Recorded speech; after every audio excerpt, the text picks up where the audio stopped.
हर हर महादेव, जय शिव शंकर। सभी कथा प्रेमियों का कथा में स्वागत है। आशा है आप सभी अच्छे होंगे और कथा सुनने के लिए तैयार होंगे। कथा चातुर्मास विशेष अवसर पर चल रही है।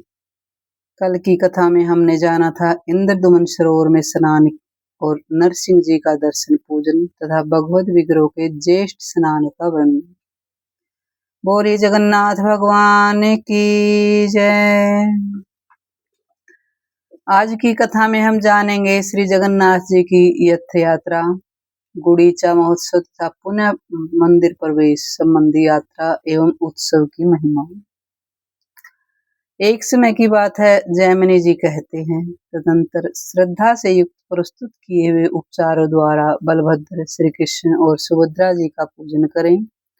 उसके बाद जैसे पहले मंदिर से ले जाते समय उत्सव किया गया था, उसी प्रकार महान उत्सव करके उन सब भगवत स्वरूपों को पुनः दक्षिणाभिमुख ले जाएं। उस समय जो मनुष्य दक्षिणाभिमुख जाते हुए श्री कृष्ण, बलभद्र और सुभद्रा का दर्शन करता है, वह स्नान दर्शन जनित समस्त पुण्य फलों को प्राप्त करता है। मंदिर के समीप पहुंचने पर बलभद्र और सुभद्रा के साथ श्री जगन्नाथ जी की आरती उतार कर मंदिर के भीतर प्रवेश करावें और फिर किसी प्रकार उन्हें न देखें। तथा कहती, ज्येष्ठ मास के शुक्ल पक्ष में जो पूर्णिमा आती है, उसमें ज्येष्ठा नक्षत्र के एक ही अंश चंद्रमा और बृहस्पति हो, बृहस्पति का ही दिन हो और शुभ योग भी हो, वह महाज्येष्ठी पूर्णिमा कहलाती है, जो सब पापों का नाश करने वाली है। महाज्येष्ठी पूर्णिमा महापुण्यमयी तथा भगवान की प्रीति बढ़ाने वाली है। उसमें करुणा सिंधु देवेश्वर जगन्नाथ जी का पूजन, उनके स्नान का दर्शन करके मनुष्य पाप राशि से मुक्त हो जाता है। बोले लक्ष्मी नारायण भगवान की जय। वैशाख के शुक्ल पक्ष में जो पाप नाशनी दी जाती है, उसमें रोहिणी नक्षत्र का योग होने पर राजा पवित्र भाव से संकल्प पूर्वक एक आचार्य का वर्ण करे। फिर जिन्होंने काष्ठ कर्म देखा और जाना हो, ऐसे एक या तीन बढ़इयों को पूर्वोक्त प्रकार से श्री कृष्ण, बलभद्र और सुभद्रा जी के लिए 3 रथ तैयार करावें, जिनमें बैठने के लिए सुंदर आसन हो और जो सुंदर कलापूर्ण ढंग से बनाए गए हों। रथों का निर्माण हो जाने पर राजा शास्त्रोक्त विधि से मंत्र के अनुसार पूर्वत उनकी प्रतिष्ठा करें। मार्ग का भली भांति संस्कार करावें। मार्ग के दोनों ओर फूलों के गुच्छे, माल्य, सुंदर वस्त्र, चंदोवा, चबर, गुलमता आदि के फूलों के द्वारा मंडल बनवावें। देखने पर ऐसा मालूम हो कि मां सुंदर फूलों से शोभित वन पंक्ति शोभा पा रही हैं। रास्ते की भूमि बराबर कर देनी चाहिए, वहां कीचड़ नहीं रहना चाहिए, जिससे भगवान का रथ सुखपूर्वक चल सके। पग पग पर रास्ते के दोनों पार्श्वों में दिशाओं के सुगंधित करने वाले धूम पात्र हों। सड़क पर चंदन के जल का छिड़काव, नगाड़ा हो तथा ढक्का आदि के बाजे बजाए गए हों। सोने चांदी के ध्वज जिनके बीच में चित्रकारी की गई हो और लगाए जाएं। उन पर पातकाएं फहराती रहें और भूमि पर बहुत सी वैजंती मालाएं बिछी हों। अनेकों कसे कसाए हाथी घोड़े प्रस्तुत किए जाएं, जिनका भली भांति श्रृंगार किया गया हो। कथा कहती, इस प्रकार सामग्री इकट्ठी करके उत्तम भक्ति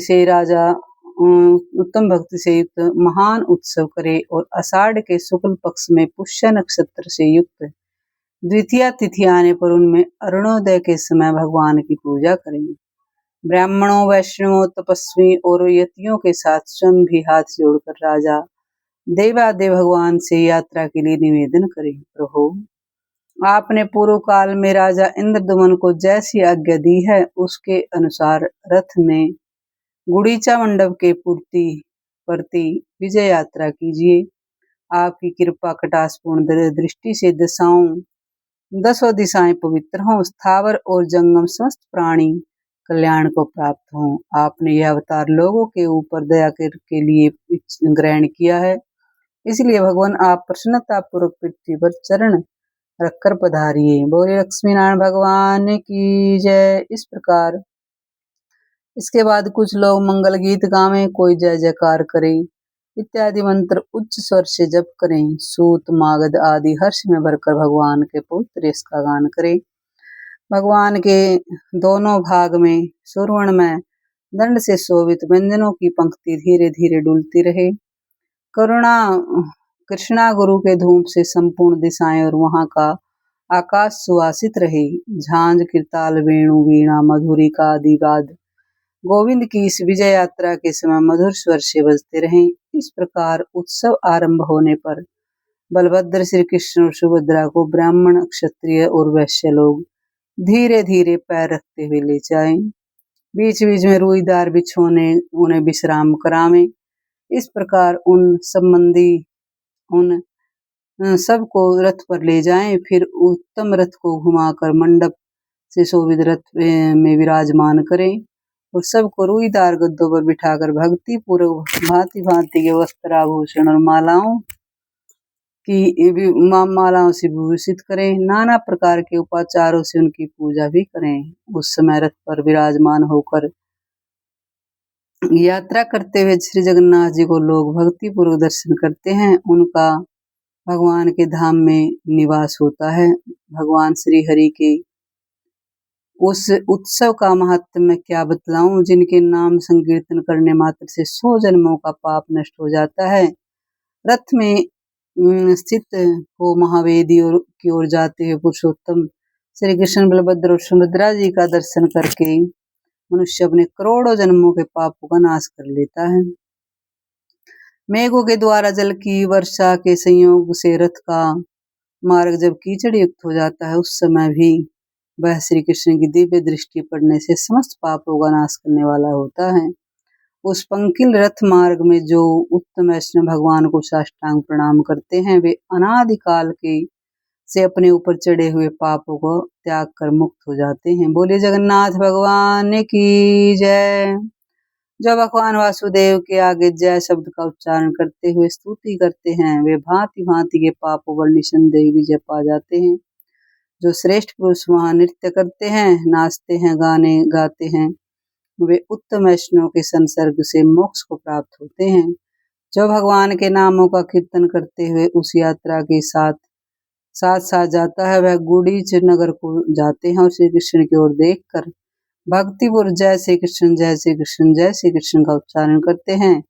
वह माता गर्भ में निवास करने वाले कभी दुख को नहीं भोगते। जो मनुष्य रथ के आगे खड़ा होकर चवर व्यजन फूलों के गुच्छे वस्त्रों से भगवान पुरुषोत्तम को हवा करते हैं, ब्रह्मलोक में जाकर मोक्ष पाता है।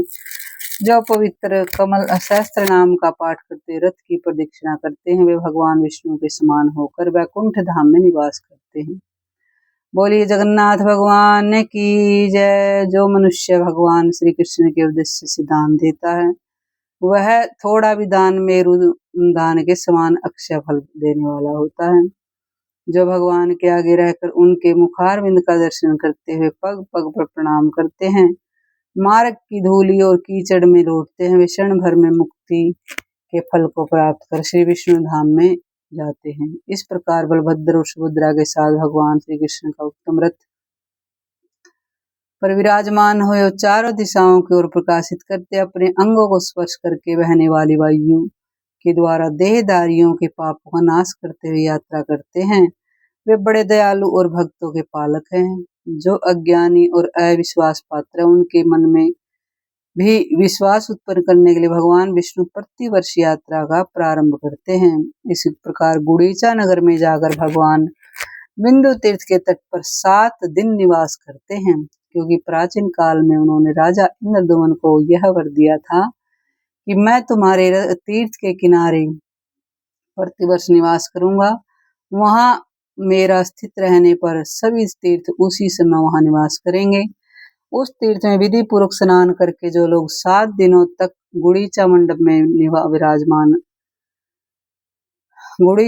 विराजमान मेरा बलराम और सुभद्रा का दर्शन करेंगे, वे मेरा सायुज्य प्राप्त कर लेंगे। अतः परम पवित्र सर्व पापनाशक अकेले सब तीर्थों का फल देने वाले श्री विष्णु की प्रसन्नता बढ़ाने वाले उस शुभ तीर्थ में स्नान करके पितरों देवताओं और विधि पूर्वक तर्पण करने के पश्चात तटवर्ती नरसिंह भगवान का दर्शन, पूजन और नमस्कार करता है तथा पुनः महावेदी के समीप जाकर पूर्वत भक्ति पूर्वक भगवान का पूजन वंदन करता है।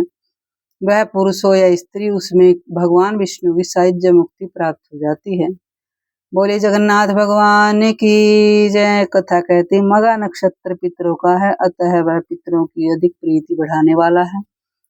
उस नक्षत्र में पुत्रों द्वारा दिया हुआ श्राद्ध का दान पितरों को विशेष तृप्त करता है। उस सरव तीर्थ में सरोवर के तट पर भगवान विष्णु के समीप नरसिंह और नीलकंठ के मध्यवर्ती अपवित्र स्थान में यदि मनुष्य श्रद्धा पूर्वक श्राद्ध करे तो अपनी 100 पीढ़ियों का उद्धार करता है। आषाढ़ के शुक्ल पक्ष में पंचमी तिथि मगा नक्षत्र और जगन्नाथ जी का महावेदी पर आगमन, ये तीनों योग इंद्रदमन सरोवर को प्राप्त हो, वह पितरों के अक्षय प्रीति देने वाले चातुष्पद योग माना गया है। भाद्रपद मास की अमावस्या को अथवा चारों युगातिथियों में जो पितरों के दशा से अश्वमेध संभूत इंद्रदमन सरोवर श्राद्ध करता है, उसका किया वह श्राद्ध सब पापों का नाश करने वाला होता है। 7 दिनों तक मौन भाव से तीनों काल स्नान करे और तीनों संध्याओं में कलश पर भक्ति और भगवान की पूजा करे। गाय के घी अथवा तिल के तेल से दीपक जलावे, इसे भगवान के आगे रखकर दिन रात उसकी रक्षा करें। दिन में मौन रहे, रात में जागरण करके भगवत संबंधी मंत्र का जप करे। इस प्रकार दिन रात 8वें दिन प्रातः काल उठकर प्रतिष्ठा करावें। इस तरह व्रत राज का विधि पूर्वक पालन करके मनुष्य धर्म, अर्थ, काम, मोक्ष इन चारों पुरुषार्थों को अपनी रुचि के अनुसार प्राप्त कर लेता है। 7 दिनों तक महारथ की भरी मात तथा अच्छे रक्षा करके 8वें दिन उन सब रथों को पुनः दक्षिणाभिमुख कर दें और वस्त्र, माला, पताका, चवर आदि से उन सबकी सजावट करें। शुक्ला आषाढ़ नवमी को प्रातः काल उन सब भगवत विग्रहों को रथ पर विराजमान करें। भगवान विष्णु की यह दक्षिणाभिमुख यात्रा अत्यंत ही दुर्लभ है। भक्ति और श्रद्धा से युक्त मनुष्यों को इस यात्रा में प्रयत्न पूर्वक भाग लेना चाहिए। जैसे पहली यात्रा उसी प्रकार दूसरी भी है, दोनों ही मोक्षदायिनी यात्रा है। यात्रा और मंदिर प्रवेश ये दोनों मिलाकर भगवान का एक उत्सव माना गया है। यह पूरी यात्रा 9 दिनों की होती है। जिन लोगों ने 3 अंगों वाली इस यात्रा की पूर्णतः उपासना की है, उन्हीं के लिए महावेदी महा उत्सव संपूर्ण फल देने वाला होता है। गुड़ीचाप में रथ पर बैठकर दक्षिण दिशा की ओर आते हुए श्री कृष्ण, बलभद्र, सुभद्रा का जो दर्शन करते हैं मोक्ष के भागी होते, अर्थात भगवान के वैकुंठमय धाम के जाते हैं। मुनिवर, इस प्रकार तुमसे मैंने महावेदी का महोत्सव का वर्णन किया, जिसके कीर्तन मात्र से मनुष्य निर्मल हो जाता है। जो प्रतिदिन प्रातः काल उठकर इस प्रसंग का पाठ करता है अथवा सावधान होकर सुनता, भगवत प्रतिमा चित्र लेकर भी उसे रथ पर बिठाकर भक्ति भाव से इसी रथ यात्रा को संपन्न करता हुआ है भी भगवान विष्णु के परम धाम कृपा से गुड़ीचा महोत्सव के फलस्वरूप वैकुंठ धाम को जाता है। बोलिए लक्ष्मी नारायण भगवान की जय। बोलिए जगन्नाथ भगवान की जय। हर हर महादेव, जय शिव शंकर। आज की पावन कथा आपको कैसी लगी कमेंट में अवश्य बताइए। कथा सुनने के लिए आप सभी का धन्यवाद। कल फिर इसी समय कल फिर अगली कथा के साथ अवश्य सुनिए। धन्यवाद।